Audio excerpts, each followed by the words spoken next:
وحده لا شريك له. Saya sendirian berjuang, nggak ada siapa-siapa, dan saya benar-benar diserbu oleh orang-orang HTI FPI itu ketika ngelihat saya mendukung Ahok, mendukung Pak Jokowi itu. Oke, mengenai HTI dan FPI ini, kira-kira ketika Ibu kan cukup lama ya berada di dalam komunitas ini yang selalu menjadi pro dan kontra di dalam negara kita ini, apa hal yang paling negasi dengan negara ini atau hal yang unggul dia secara positif itu apa? Jadi gini, sejak FPI HTI itu terafiliasi dengan pihak-pihak luar, nah itu mereka jadi berubah. Di pihak luar ini maksudnya ya, di luar negeri? Luar negeri. Ada yang membiayai dari luar negeri? Ada yang membiayai dari luar negeri. Uni Eropa atau Eropa? Ya dari Inggris, dari Amerika. Nama apa ya istilahnya, nama waktu kampanye itu. Oh, tapi ini generalnya? Sebenarnya bapak saya TNI. Oke. Bapak saya TNI, Kopassus juga. Kopassus, wah. Dulu pengamanan presiden sama. Cuma sudah almarhum. Oh, silsilahnya singkat gitu ya? Singkat begitu. Tapi yang panjangnya gimana? Kenapa nama anak jenderal? Biar jelas dulu nih. Kenapa saya pakai nama anak jenderal? Oke. Jadi waktu kampanye itu kan kubu Bapak Anies itu kan menyebut namanya anak abah. Anak abah. Oh, ini berarti ada anak abah. Berarti pendukung abah kan kalau anak abah. Nah, saya pendukung Prabowo. Jadi saya anak jenderal. Tandingan nih? Tandingan. Oh, ini ada tandingan ya buat teman-teman anak abah. Anak abah nih. Ini ada anak jenderal nih. Jenderal. Oke, terus silakan terus. Dari masa Pilpres kemarin hingga kemarin gimana? Iya, memang seperti itu ya. Dulu waktu dari 2014 dulu lah saya cerita ya, biar agak nyambung. Boleh. 2014 tuh saya kampanyenya di Facebook. Di sosial media? Nggak di TikTok. Mendukung siapa waktu itu? Anak jenderal itu terkenal di TikTok. Kalau waktu dulu saya terkenalnya di Facebook. Mendukung Bapak Jokowi. Mendukung Pak Jokowi? Ya, oh ya, di 2014. Jadi dulu tuh saya benar-benar bertentangan dengan pendukung Pak Prabowo. Jadi ada sejarahnya itu. Oke. Jadi sebelum mendukung Pak Jokowi, sebelum mendukung Pak Prabowo, saya dukung Pak Jokowi. 2 periode saya dukung Pak Jokowi. Oke. Nah, dalam perjalanan saya itu mendukung capres itu, perjalanan saya itu panjang selama 10 tahun. Dari situ benar-benar perjuangan saya itu sampai saya itu nggak kenal waktu. Nggak kenal waktu saya. Konteks mendukungnya seperti apa? Ada gerakan kah atau ada? Saya nulis. Menulis? Oh, oke. Jadi tulisan saya itu udah viral kemana-mana, bahkan di Kompas oleh Tribun. Oke. Apa salah satu yang paling viral yang masih diingat? Yang paling viral itu ya tentang Bapak Jokowi, kemudian tentang Pak Ahok. Yang paling viral itu tentang Pak Ahok. Kenapa viral? Karena kehadiran saya mendukung Pak Ahok itu membuat teman-teman saya mantan HTI itu kepanasan. Oh, ini nyinggung ke HTI ini, alumni HTI ini? Bukan alumni ya. Saya pernah jadi di satu.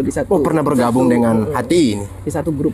Satu grup, berarti masih teman-teman yang sekarang di anak abah ini masih bagian ada teman sebagian itu? yang kenal saya, cuman nggak semuanya kenal. Karena dulu saya ini pengikut awal-awal mula HTI berdiri, HTI, FPI, PKS itu saya awal-awal mula saya ada di situ. Tahan dulu yang itu. Tadi lanjut dulu yang Pak Ahok ini. Biar kita terpisah nih Ahok HTI. Dulu ya. Oke, Pak Ahok dulu nih. Karena HTI ini kan seru nih. Seru nih. Oke.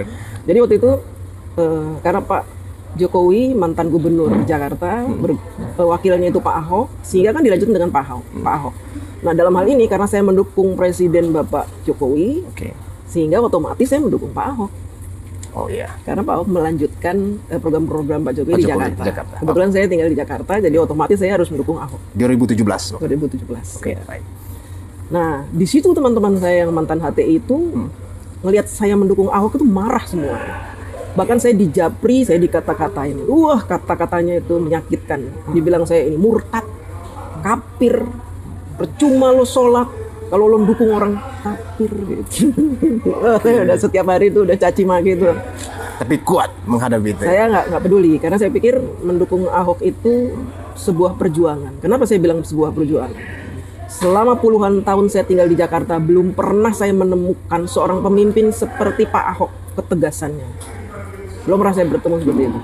Dia tegas, dia berani melawan preman, meskipun beliau ini minoritas kan di Jakarta. Dia berani melawan preman, berani melawan DPRD yang selama ini mengatur gubernur dalam menjalankan kegiatannya itu mengatur Jakarta kan. Dulu gubernur kita tuh diatur sama DPRD. Kenapa saya tahu ya? Karena saya bekerja di sebuah instansi, di sebuah perusahaan swasta lah gitu ya. Yang mana di situ saya berhubungan dengan dinas-dinas. Oke. Ya, dinas-dinas. Kemudian saya juga kenal beberapa orang lah di situ ya. Kepala dinas saya kenal. Nah di situ saya tahu cerita banyak tentang gubernur-gubernur kita. Dari era Pak Soeharto sampai era Bapak Jokowi, Ahok, saya tahu semua.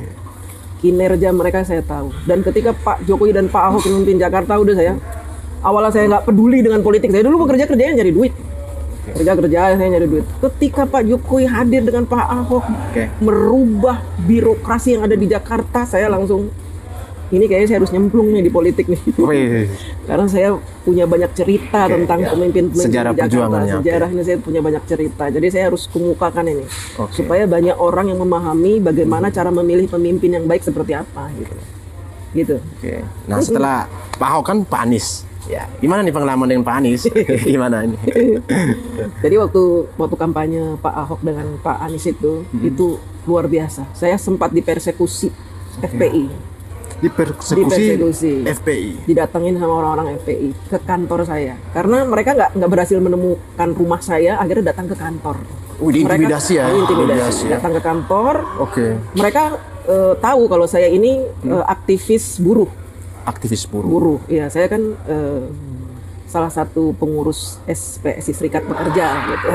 Jadi mereka kenal. Jadi mereka nemuin saya dengan dalih katanya ingin berbicara soal aksi buruh di tanggal 2 Mei gitu. Minta pendapat saya bagaimana. Di tahun berapa itu, Bu? Tahun 2017. 2017. Bagaimana pendapat saya, kan mereka tahu minta nasihat gitu. Telepon tuh arahan gitu. Ya udah saya terima. Ternyata mereka membawa pasukan, saya dipersekusi. Nggak membicarakan masalah buruh, tapi saya disuruh berhenti bermain medsos. Dijebak ya, Bu? Dijebak saya. Kurang ajar ya. Kira-kira siapa waktu itu yang udahlah. Boleh disebut inisial aja gitu? Jadi gini, mereka itu hanya pion-pion aja, mungkin diperintahkan oleh orang-orang HTI, FPI untuk membungkam saya gitu. Jadi didatangkanlah itu orang-orang. Waktu itu kan FPI sama HTI masih hidup ya sebelum luar biasa ganas mereka itu. Dan saya nggak peduli, saya nggak takut walaupun mereka teman-teman saya dulu satu tablik akbar satu ini. Berapa lama Ibu bergabung bersama FPI sama lumayan lama, dari 2004 sampai 2011. Bersama FPI? Bersama FPI, HTI. Saya bahkan ikut yang namanya demo turunkan harga BBM di era SBY bersama Habib Rizik. Di tahun 2008. 2010. Demo turunkan BBM bersama Habib Rizik. Paling depan ya? Saya paling depan. Tapi ada videonya? Udah hilang ya? Fotonya mungkin ada ya, tapi ya memang waktu spirit ya belum terkontaminasi ketika untuk mengubah arah. Waktu itu HTI, FPI itu masih bagus. Karena mereka, apa yang bagus dari FPI atau HTI yang menurut sebenarnya mereka bagus awal-awal berdiri. Makanya kenapa saya mau bergabung, karena mereka bagus. Mereka cita-citanya tuh mulia gitu ya. Saya pikir cita-citanya mulia, mereka ingin menegakkan syariat Islam, ingin begini-begini ya. Nyatanya kesini di tahun 2012 saya mulai mengikuti salah satu seminar mereka, dan mereka sudah di situ udah mulai membuat selebaran untuk memprovokasi rakyat. Dengan kata-kata yang saya bilang ini provokatif, ini nggak bisa. Islam tidak mengajarkan seperti ini.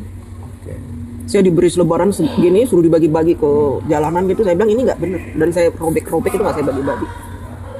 Terus saya ikut seminar gitu. Dengan provokatifnya PKS. itu apa ya isinya pemerintah kita ini gulingkan anak gitulah pokoknya. Siapa aja yang direncana masuk dalam daftar untuk digulingkan? Waktu itu kan masih eranya Bapak SBY. Ya tentu mau menggulingkan Pak SBY, membuat demo lah, kerusuhan, terus ada ya itu rasis ya, kata-kata rasis, Kristen begini ya gitulah, agama gitu, berbau-bau agama. Tapi saya bilang gini, sentimennya tinggi. Ajaran Islam itu tidak seperti ini gitu. Dan saya mulai kayak nggak srek nih, kalau begini saya nggak bisa ini, saya harus, akhirnya saya mundur pelan-pelan, saya keluar dari grup. Di grup pun, sebelum saya keluar dari grup HTI dan FPI itu, saya tuh udah sering berdebat masalah ayat-ayat Al-Quran gitu, yang dia bilang masalah poligami itu, poligami. Jangan-jangan ibu juga jadi target poligami nih. Kalau poligami, saya debatnya kenceng gitu. Akhirnya saya, wah ini nggak benar nih, kamu kan muslim, gitu. Kamu muslimah, harusnya gini. Saya bilang, kalau di era Rasulullah, kenapa memang poligami itu kenceng? Karena di era zaman segitu kita butuh orang mengenal Islam dengan baik, makanya kita kawin-kawinin tuh orang Yahudi, orang Nasrani dinikahin. janda-janda kita ini. Nah, kalau sekarang kamu nikah karena apa? Karena nafsu kan? Nah, saya gitu.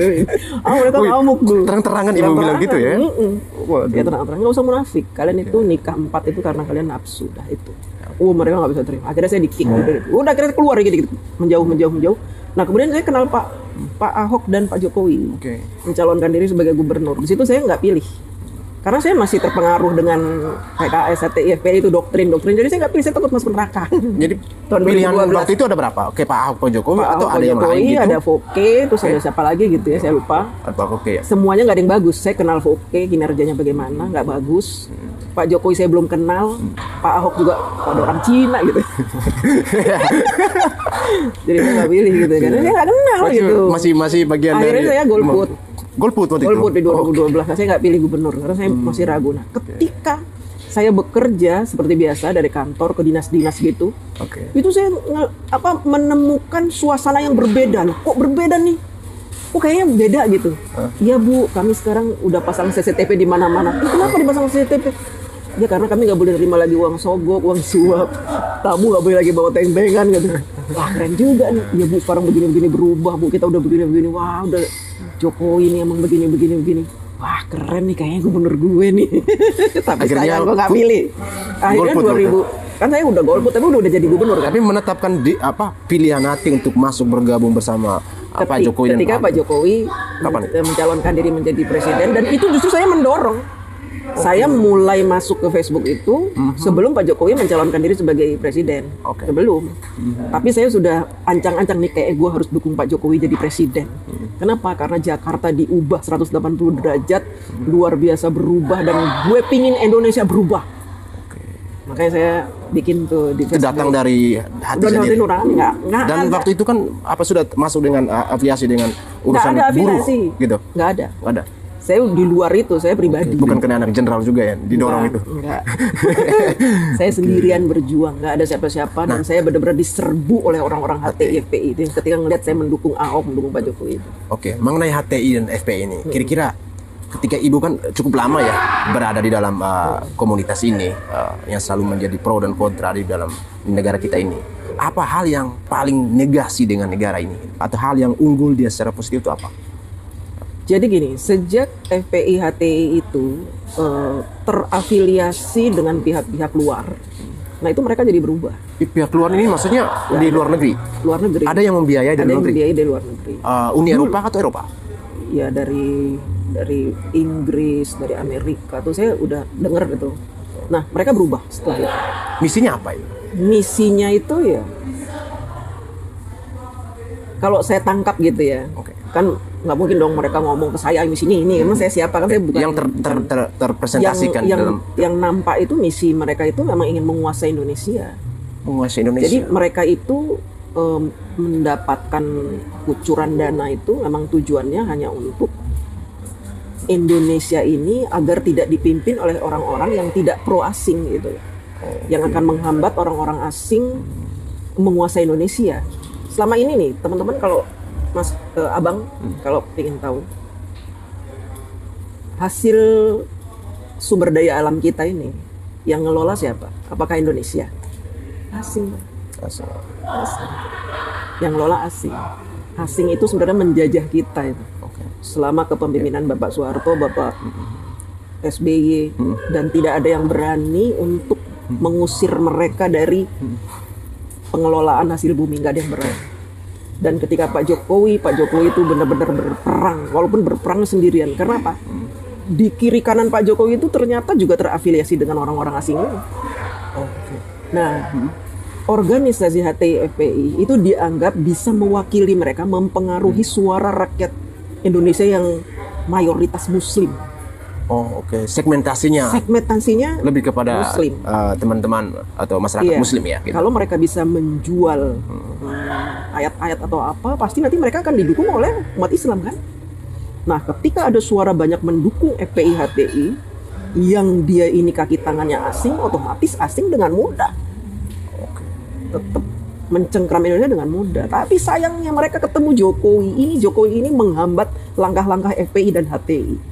Tapi Pak Jokowi malah bilang antek asing. Nah, itu ya strategi mereka. Padahal mereka juga justru mereka Mereka yang memulai gitu. Betul. Dan yang mendukung mereka bukan dari Cina, yang mendukung Pak Jokowi dari Cina. Yang mendukung mereka dari Eropa. Oh. Makanya mereka bilang antek Cina, antek Cina.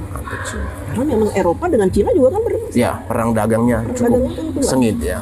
Nah, ini sebenarnya yang memang harus terus-menerus diinformasikan kepada rakyat Indonesia. Hati-hati dengan kelompok-kelompok orang yang menjual agama ini. Dan di dunia ini kan jualan yang paling mahal itu, laris itu ya. Di Indonesia ini kenapa FPI HTI cepat berkembang? Karena mayoritas Muslim dan mereka gampang terdoktrin. Karena ini orang ini jualan agama. Dan kenapa Pak Jokowi membubarkan? Karena selama Pak Jokowi melawan orang asing ini terhambat juga oleh mereka. Karena mereka setiap Pak Jokowi ingin membuat sesuatu, ngerebut blok rokan misalkan, mereka tuh ntar ada demo ini gulingkan Jokowi. Ingat nggak? 2015 Pak Jokowi mau digulingkan, itu Pak Jokowi ingin merebut blok mana? Blok, ya.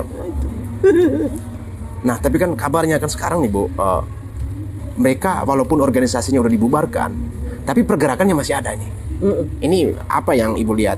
Kan teman-teman Ibu sekarang juga yang masih dikaitkan dengan kasus ijazahnya Pak Jokowi, beberapa ormas ataupun aliansi, by the peak, bahkan di jalan-jalan. Ini apa yang Ibu mau katakan ke mereka ini? Nah, ketika ormas mereka dibubarkan, double ormas ini dibubarkan. Double ormas ini dibubarkan. Mereka ini muncul dendam yang teramat sangat. Karena apa? Pertama, kucuran dana tidak ada lagi. Ketika mereka bubar, otomatis berhenti kucuran dananya. Ketika kucuran dana berhenti itu, apakah mereka ada hasrat untuk mencari sumber dana yang baru lagi? Yang jelas, mereka punya kucuran dana dari mana-mana. Mungkin dari sini berhenti, tapi yang di sini masih membiayai. Kan kita nggak bisa sebut namanya ya, maksudnya masih membiayai. Ya akhirnya apa? Karena mereka dibubarkan, mereka berupaya untuk bikin lagi organisasi baru. Makanya teman-teman harus tahu nih, ada organisasi baru namanya FPI. Tapi 2 kali mereka bikin organisasi ditolak oleh Kemenkumham. FPI, bukan Front Pembela Islam, tapi bukan, tapi berubah. Front Persatuan Islam itu yang pertama ditolak. Akhirnya mereka ubah Front Persaudaraan Islam. Dan sampai sekarang belum ada legalitasnya. Pergerakannya ilegal. Dianggap pergerakannya ilegal kalau menurut saya. Tapi dananya ya tetap saja karena kan dianggap bahwa ketua dari FPI dan HTI ini kan masih punya power, people power. Yang muncul di permukaan ini kan orang melihat bahwa HR ya, HR yang mengorkestrasi ini di permukaan dan apakah antara FPI dan HTI ini punya satu sumbu yang sama? Satu sumbu sama. Oke. Berarti sekarang ketika sudah dibubarkan lalu ada munculnya dengan FPI yang baru ini, apakah masih tetap dengan satu sumbu yang sama untuk mengorkestrasi itu? Sama. Tapi mereka sudah tidak punya kekuatan lagi. Nah, kenapa mereka sekarang tidak punya kekuatan lagi? Karena tahun 2019 kalau nggak salah ya, ada Kiai NU yang namanya Kiai Madudin itu menemukan sebuah riset bahwa ternyata yang namanya Habib-Habib itu bukan keturunan Rasulullah. Artinya apa? Selama ini umat Islam ditipu mentah-mentah oleh mereka. Yang menggalang kekuatan Islam ternyata si penggalang ini bukan turunan Rasulullah. Lalu selama ini kita menganggap beliau ini mau mendukung beliau ini karena apa? Karena kita anggap ini cucunya Nabi junjungan kita. Nah, ketika Imaduddin membuat temuan, akhirnya mereka melemah. Jadi walaupun mereka sudah bikin organisasi baru dengan nama yang sama, kekuatannya tidak seperti dulu sebelum dibubarkan. Oke. Berarti pergerakannya mungkin halus. Pergerakannya sudah lemah, tapi tetap masih mengakar. Ada akar-akarnya itu masih tetap ada ya. Masih ada. Dan mereka masih berkegiatan di mana-mana. Masih ada. Salah satu kegiatan sekarang yang paling muncul di permukaan itu apa? Ijazah palsu. Ijazah palsu. Itu salah satu proyek besar yang harus mereka tuntaskan. Karena apa? Harapannya kalau proyek ijazah palsu ini sukses, mereka menjadikan Pak Jokowi pesakitan di pengadilan, maka otomatis Pak Jokowi itu yang sudah membuat undang-undang hilirisasi, membuat banyak undang-undang untuk pembubaran FPI, pembubaran HTI itu dianggap gugur. Kalau gugur berarti mereka ingin bergerak lagi, tumbuh lagi. Berarti dengan pergerakan ini berarti ada seseorang yang mereka ingin dorong untuk memimpin lagi. Kira-kira ada nggak siapa yang diinisialkan itu? Ya ada. Ada. Mereka sudah punya calon sendiri untuk menggantikan Pak Prabowo. Nah sebenarnya gini, mereka menyerang Pak Jokowi, tapi ujung-ujungnya mereka ingin menjatuhkan Prabowo. Itu sebenarnya ujung-ujungnya. Berarti narasi mereka bahwa mereka mencintai Prabowo Itu bullshit itu. Karena saya tahu sekali waktu Pilpres tahun 2024 itu kan mereka Habib-habibnya itu menghina Prabowo habis-habisan, yang dibilang setruk lah, lumpuh, orang setruk nggak bisa ngurus dirinya sendiri, mau ngurus negara. Saya ingat itu. Habib siapa itu yang ngomong gitu?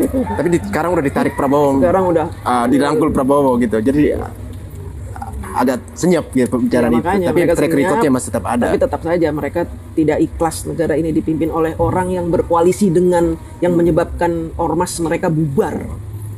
Makanya mereka selalu memunculkan kata-kata matahari kembar. Dibilang ini katanya macan Asia, ternyata kucing, masih juga jadi bonekanya Jokowi begini-begini. Itu sebenarnya kan begitu. Berarti kalau mau dilihat dari sebelum ijazah Pak Jokowi akan isu pemakzulan juga. Apakah mereka ini juga lah yang orkestrasi di balik layar itu? Iya, udah pasti. Itu kan sebenarnya ada rangkaian-rangkaiannya dari sejak tahun ketika mereka dibubarkan tahun 2019 itu, rangkaian-rangkaian untuk menjatuhkan Pak Jokowi itu terus sampai sekarang itu. Nah, tidak hanya sekarang masalah sipil. memakzulkan Mas Gibran. Nah, dalam pemakzulan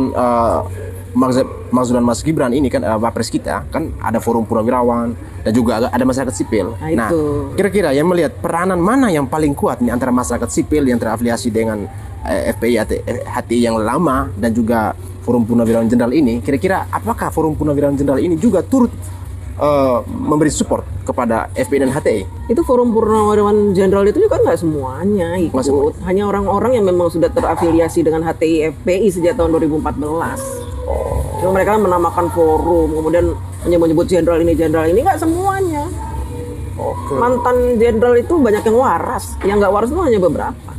Berarti keterlibatan untuk ormas ini tidak hanya masyarakat sipil ya sejatinya. Ya, iya, tidak hanya masyarakat sipil, tapi mantan jenderal ini kenapa dimunculkan? Karena ya biar untuk unjuk gigi nih, kita ini hebat loh, ada mantan jenderal gitu. Padahal mereka tuh udah, menurut saya, mereka tuh udah lemah.